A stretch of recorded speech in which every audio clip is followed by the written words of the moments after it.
So this is the outline of this lecture. First, we'll try to see the silicon structure. We'll see when it behaves as insulator and when it behaves as a semiconductor.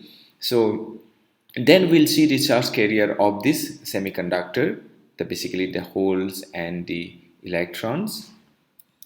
And then we'll see how to find out the density of this charge carrier, whether it may be holes or electrons. And then we'll see the N-type semiconductor. We'll see how we can modify the structure of this silicon to get this N-type semiconductor. And also we'll see the other type of semiconductor, which is a P-type semiconductor, and how to get this kind of semiconductor. And we'll also see how to find out the majority and minority charge carrier of these two type of semiconductor. We'll see how to exactly calculate the density of these charge carriers. So as we have discussed before, the end goal of this course is to understand what is inside these integrated circuits. So these are the integrated circuits that we often see in our electronics instruments. For example, our computers, our mobiles, laptops, right? So, and the base of all these integrated circuit is the silicon. So this is the silicon wafer where these integrated circuits are designed. So if you see here, there are multiple integrated circuits. So this is one of the die. So the integrated circuit is also sometimes called as die, and inside this die there are billions of transistors, right? Billions of devices. So, and of course these are packaged and these are packaged, and this is how finally it looks, right? So the base of this integrated circuit is silicon. So in this lecture we'll try to understand the physics behind the silicon, and we'll see how the properties of the silicon is manipulated to eventually design the devices like the transistors or the diodes, which are the basis of these modern integrated circuits.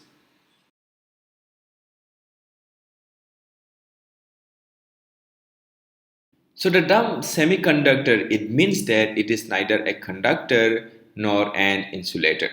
So the conductivity of a semiconductor element is in between the conductor and the insulator.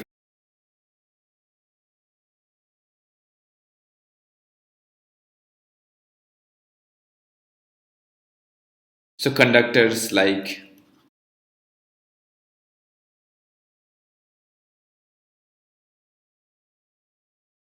so these are the conductors: copper, aluminum, gold. Of course, there are many other conductors as well, but these are the conductors which are mostly used in IC design, okay, or in the electronics circuit. So even the gold is also used, especially in the modern integrated circuits where you want the size to be very small. So as we know that the resistivity increases with the decrease in size, but for gold, we know that the gold has a very high conductivity. So in some of the cases when the size and the wear has to be very small, gold is also sometimes used. So the IC which we are using in our computers and all, they have gold in them. But of course the size is very, very small. And of course the insulator, for example, if you say insulator is like glass. Again, there are many others insulator as well, but it is from the perspective of the electronic circuit. So SiO2, so this is a insulator, right? It doesn't allow the electricity to pass. So the conductivity of the semiconductor is between these conductors and the insulator. And the most commonly used semiconductors is the silicon.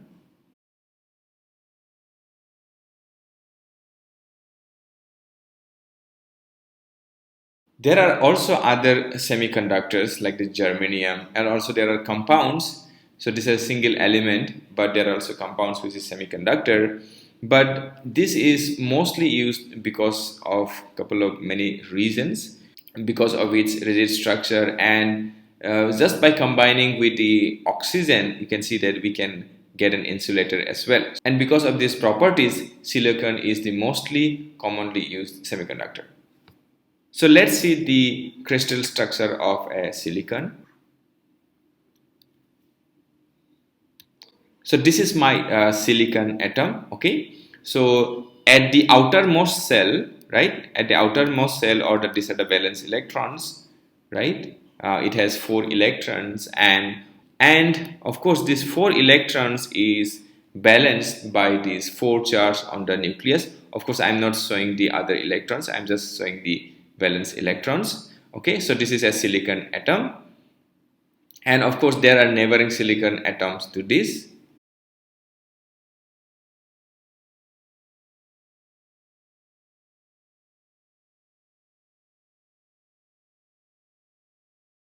Okay, so these 4 valence electrons, they form a nice covalent bond with the other adjacent silicon atoms.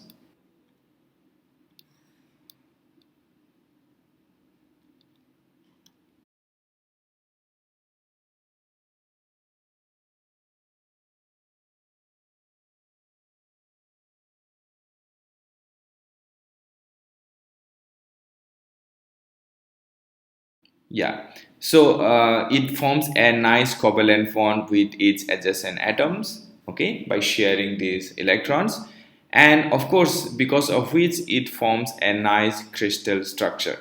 So these are the covalent bonds.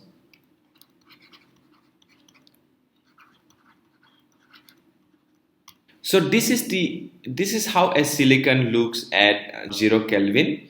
So all these covalent bonds are intact, and as a result of which it is a bad conductor of electricity, because there are no free electrons available for the conduction of the electricity.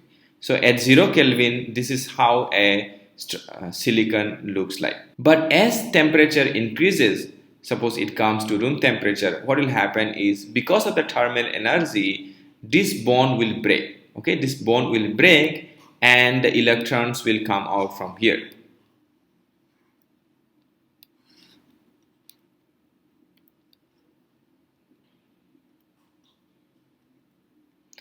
So electrons will come out, leaving an empty space. Okay, and this phenomenon is called hole and electron generation. Okay, and this electron participates in the movement of the charge and it can conduct electricity. Of course this hole also participate in the movement of the charge. We will see that how it participates. So the point here is that at 0 Kelvin, the pure silicon or the intrinsic silicon is a bad conductor, but with increase in temperature, these bonds break and it becomes a semiconductor.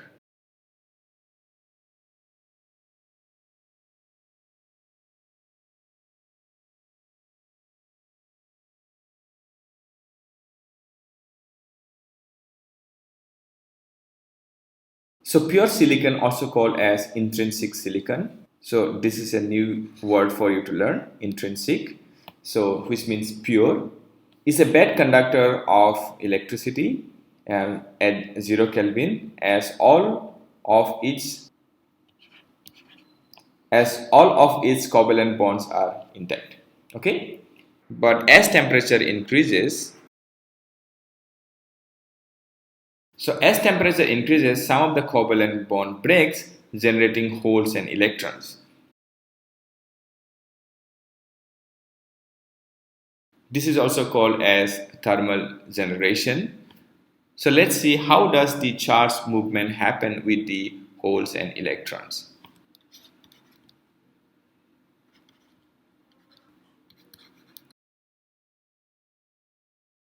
So as I was mentioning, because of the thermal energy, these bond will break and the electrons will come out. So of course, it's very easy to understand that these electrons will definitely carry charges, okay?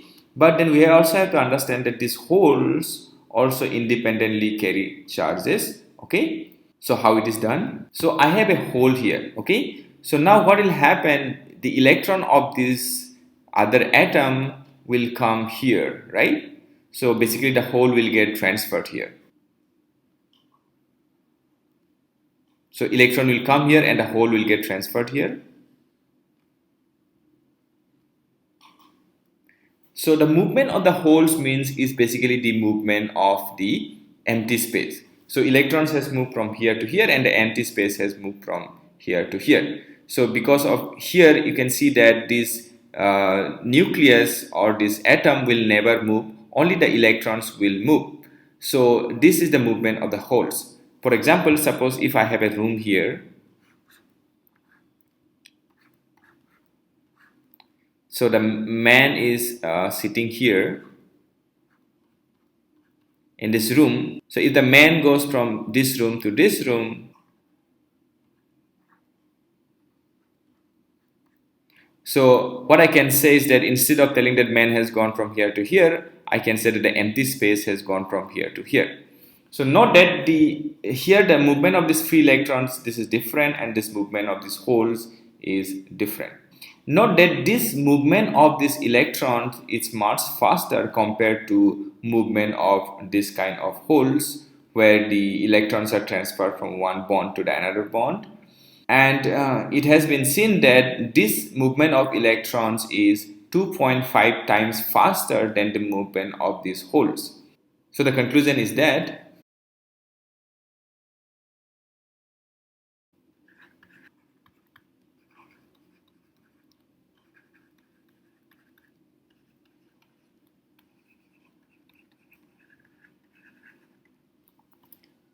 there can be conduction of current by the movement of the free electrons as well as holes.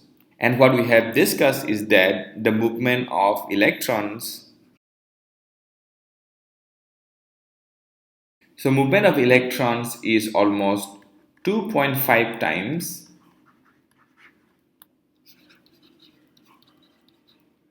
faster than that of the holes. This is a very important conclusion, and we will come to this point a little later again. This is important because so I can fabricate a device where the main conductivity can happen, or the charge carrier can be electrons, or I can fabricate another device where the charge carrier can be the holes.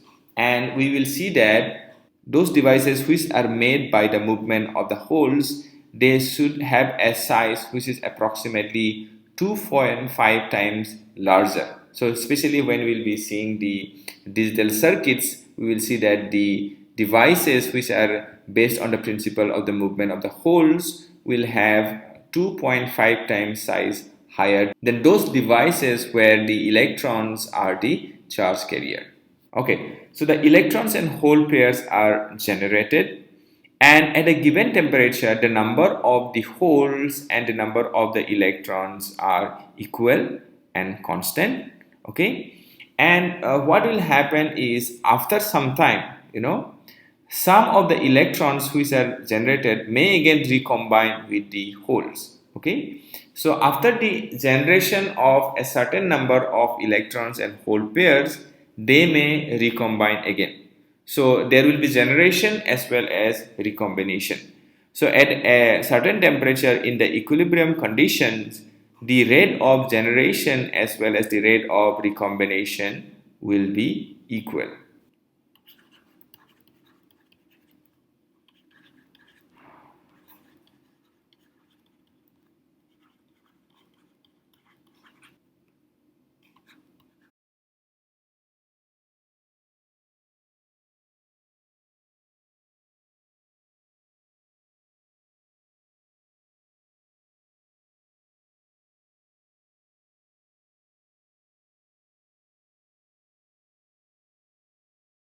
So at a given temperature, number of electrons and holes are equal and constant per unit volume. And at equilibrium condition,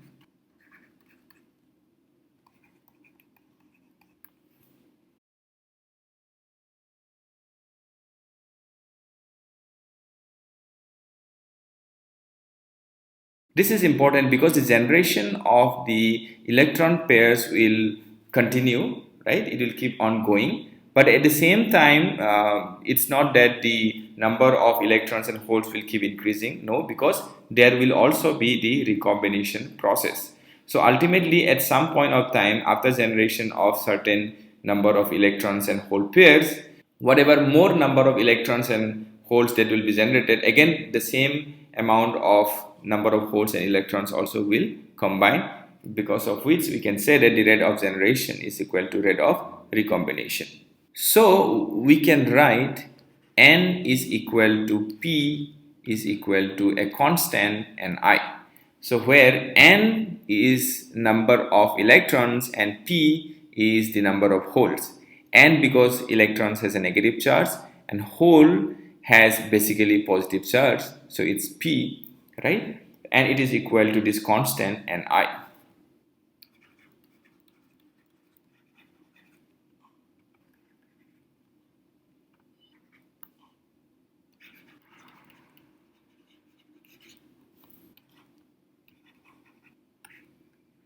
So where N and P are the concentration of the electrons and hole respectively, of course this is per unit volume, and this constant Ni is given by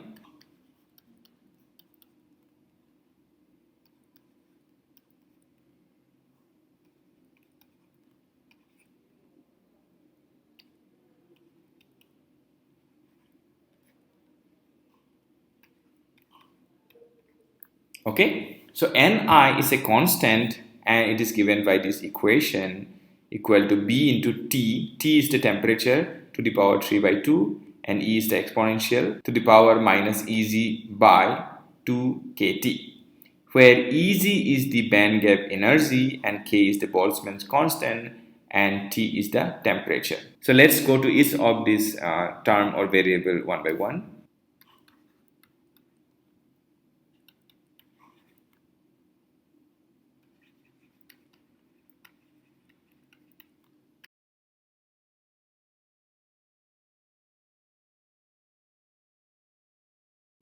So this B is a material dependent parameter and it is different for different semiconductors. For silicon it is 7.3 into 10 power 15 per centimeter cube per Kelvin to the power 3 by 2. Okay.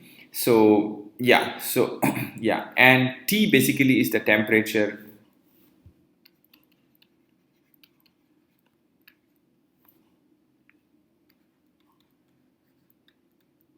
And this term Eg is the band gap energy. So this Eg is the band gap energy. Again, this Eg is different for different material.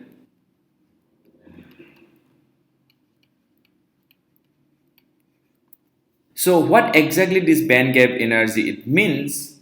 So this energy actually it means the amount of energy required to break this covalent bond for the generation of this electron and hole pair. So the amount of energy required to knock out the electron from this covalent bond and make it free for conduction. So that is the band gap energy. And for silicon it is basically 1.12 eV for silicon. eV stands for the electron volt, which is 1.6 into 10 to the power minus 19 joule. And the last K is basically the Boltzmann's constant. And we know that it is 8.62 into 10 power minus 5 eV per Kelvin.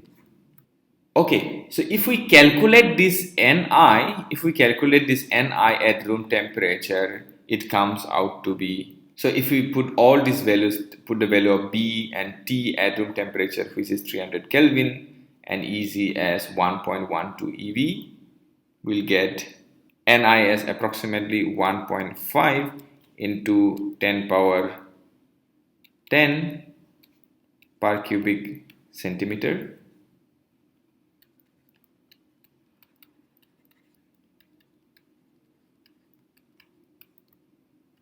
At room temperature or 3 equal to 300 Kelvin. Okay. So now if I multiply this N and P, I will get Ni into Ni square.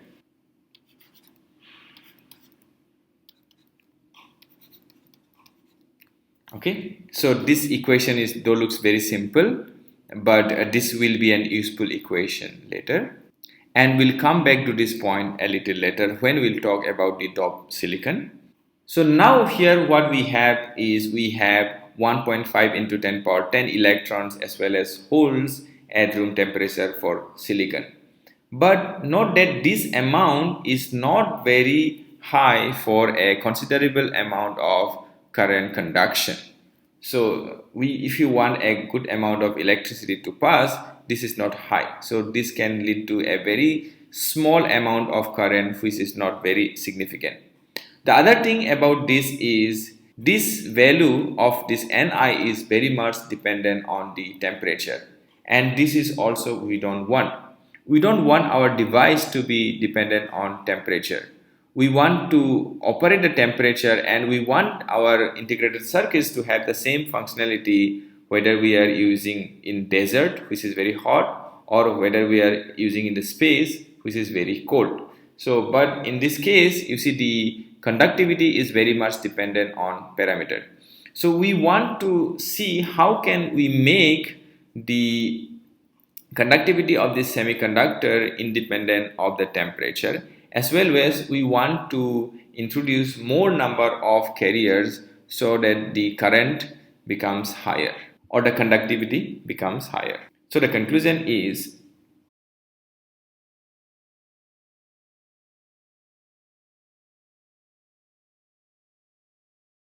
okay, so this is not high enough for considerable amount of current conduction, as well as this is a temperature dependent parameter. So we need to get something, some new kind of material which has considerably high amount of electrons and holes maybe.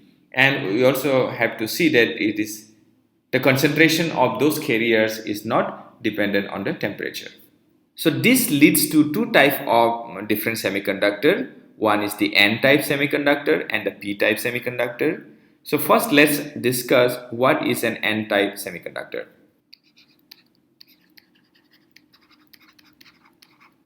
So this N-type semiconductor is basically a doped semiconductor. So what it means, it's no more pure and we have added impurity in that. Okay. So which is done by this process of doping.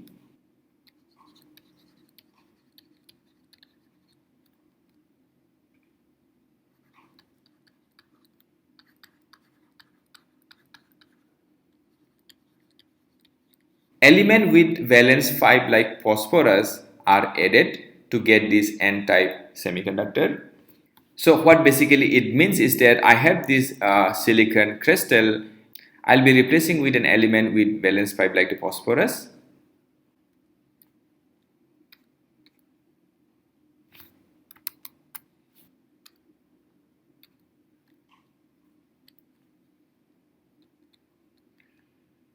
So it has 5 electrons in the outermost shell, and of course it is balanced by the 5 positive charge in the nucleus, and 4 of these electrons will participate in the covalent bond with the silicon atoms.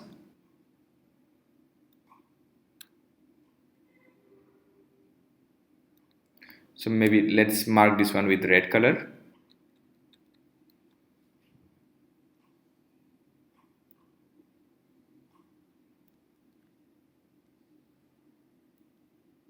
Four out of these 5 valence electrons of the phosphorus will participate in forming the covalent bonds, and these 1 electrons will be free for conduction.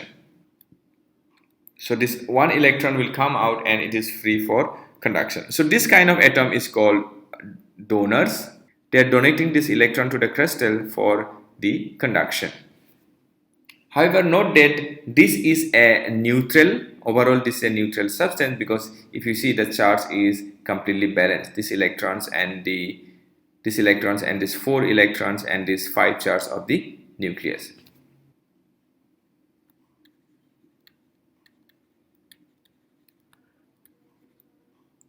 So this N-type semiconductor is of course a neutral material, and note that the structure of the silicon also will not be changed, or even if there is a change it will be very little.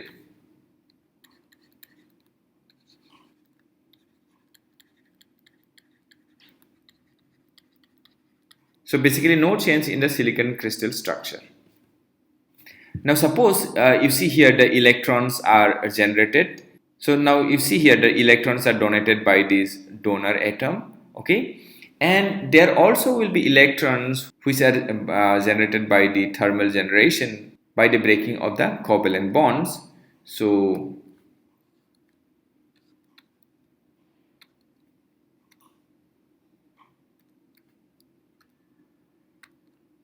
here we'll have electrons which is by the breaking of this covalent bond. So this electron hole pair is always there, and as well as we'll have electrons which is donated by this donor atom.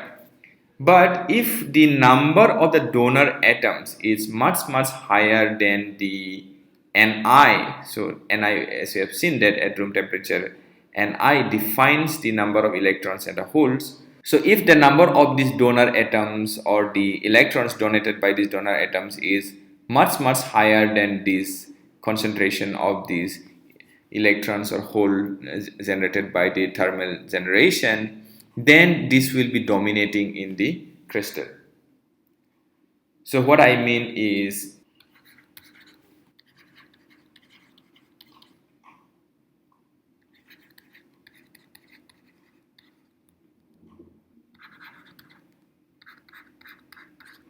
so if the concentration of the donor atoms is Nd, and if this Nd is much higher than the Ni, then the free electrons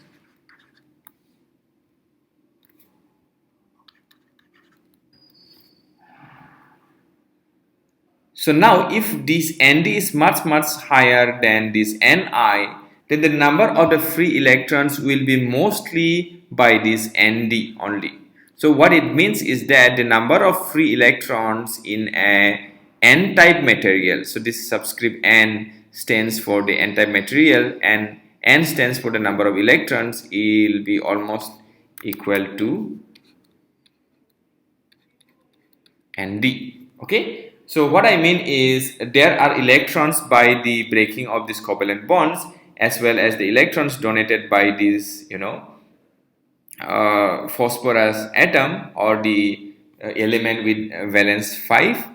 Okay, so but if this is much higher, maybe 1 is to 10 power 13, if this is the ratio, right? If only one of the out of the 10 power 3 electrons which is donated by the phosphorus atoms, if one is the electron created by the breaking of the covalent bond, then the majority of the charge carrier will be by the electrons donated by the donor atoms. So this is what it means. So the electrons, the concentration of the electrons in an N-type material will be approximately equal to Nd, because the electrons created by the breaking of the covalent bonds or the electron hole pair generation or by the thermal generation is negligible compared to this Nd. So let's be very clear with this notation. This subscript N represents the N-type material or N-type silicon,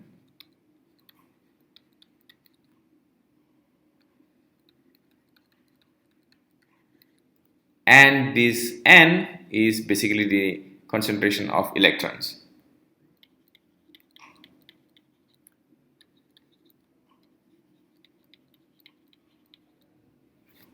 So note that in this N-type material, the number of electrons or the electron SS charge carrier is no more dependent on the temperature. It is only dependent on the number of the donor atoms. This helps us to get out of the first problem which we have discussed of the intrinsic semiconductor silicon, that the carrier concentration is dependent on the temperature. So now the carrier concentration is no more dependent on the temperature.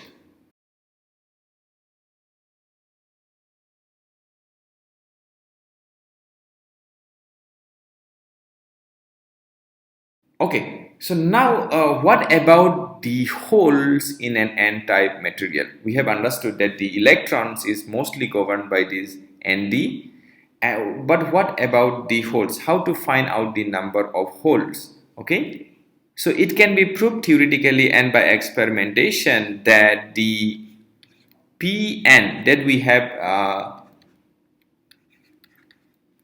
Pn equal to Ni square, that which we have written for the pure silicon or the intrinsic silicon, is still valid for this dope silicon or N-type material. Of course, this is the concentration of the hole, so N and N. Okay, so in an N-type material. Okay, so note that of course we will not be going to the derivation of this expression in this course. It is beyond the scope of this course. If you want more clarification, you can read the Semiconductor Physics and Devices by Donald Nijwm, so where the derivation is very nicely given. So the concentration of the holes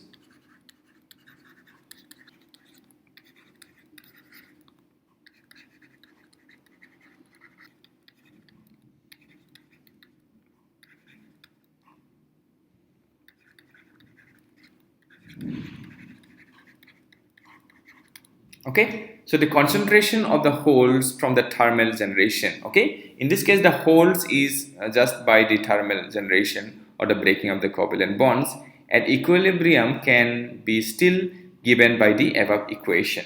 Okay, so what we can write is now Pn is equal to Ni square by, okay, so Ni square by the concentration of the electrons in N-type material, which is basically equal to Nd, right, which is basically equal to the number of donor atoms. So what we have is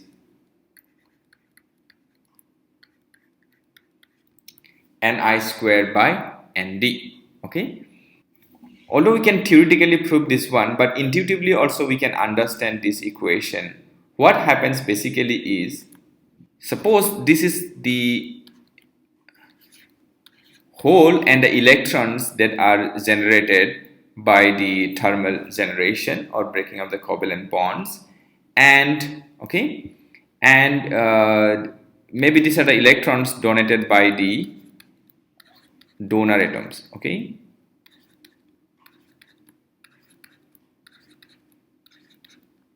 I'm writing many electrons here because this in this case is much higher than this one. Okay, so what will happen is, if this, because this is large in number, some of electron may recombine with these holes. Okay, so because of which, I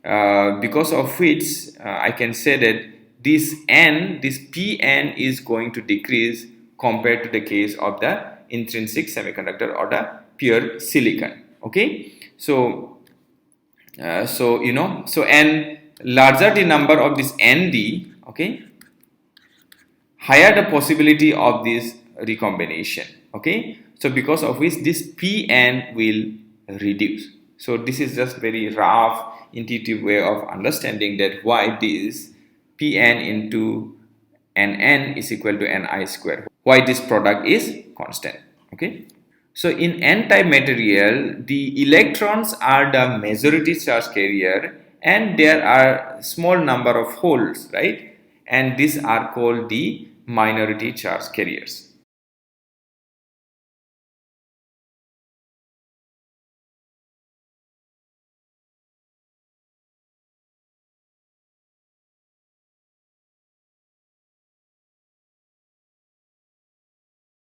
So electrons are the majority charge carrier in an N-type material and the holes are the minority charge carrier in an N-type material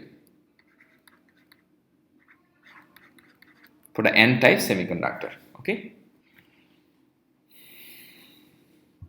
The complete opposite is the P-type semiconductor.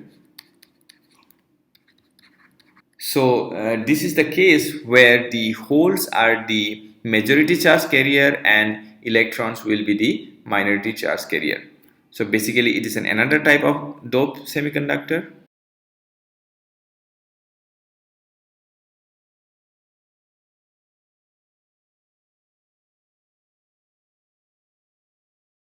So in this case, element with valence tree like boron are added.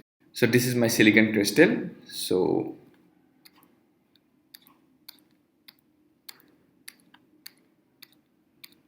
with a boron atom which has only 3 electrons at the outermost shell, okay, and which is balanced by 3 of the charge, positive charge in the nucleus,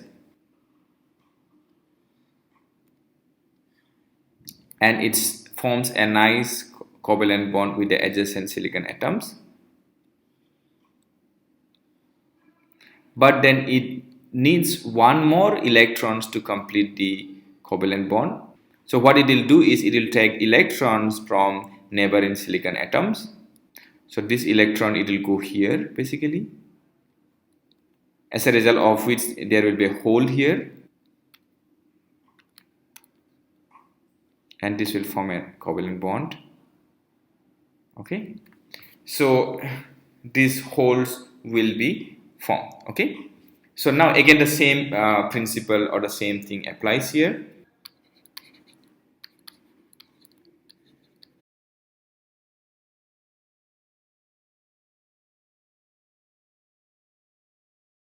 So if the concentration of these acceptor atoms, they are accepting electrons from the other silicon atoms or other covalent bonds, so that's why they are called acceptor atoms. So if the concentration of the acceptor atoms is Na, and if Na is much larger than Ni, then we know that the number of holes in a p-type material or p-type semiconductor will be almost equal to this Na, which is basically the majority charge carrier, and the minority charge carrier, which is the electrons in a p-type material, will be approximately equal to Ni square by Na. So this is the majority charge carrier, and this is the minority charge carriers.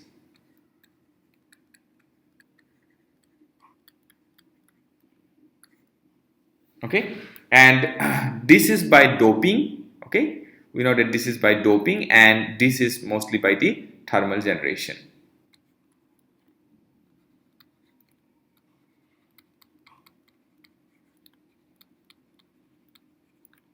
Okay, so it applies to even the n-type material. The minority charge carrier are basically by the thermal generation, and the majority charge carrier is by the doping. Okay, so as a result of this p-type material, we can get different types of semiconductor: the n-type semiconductor and p-type semiconductor.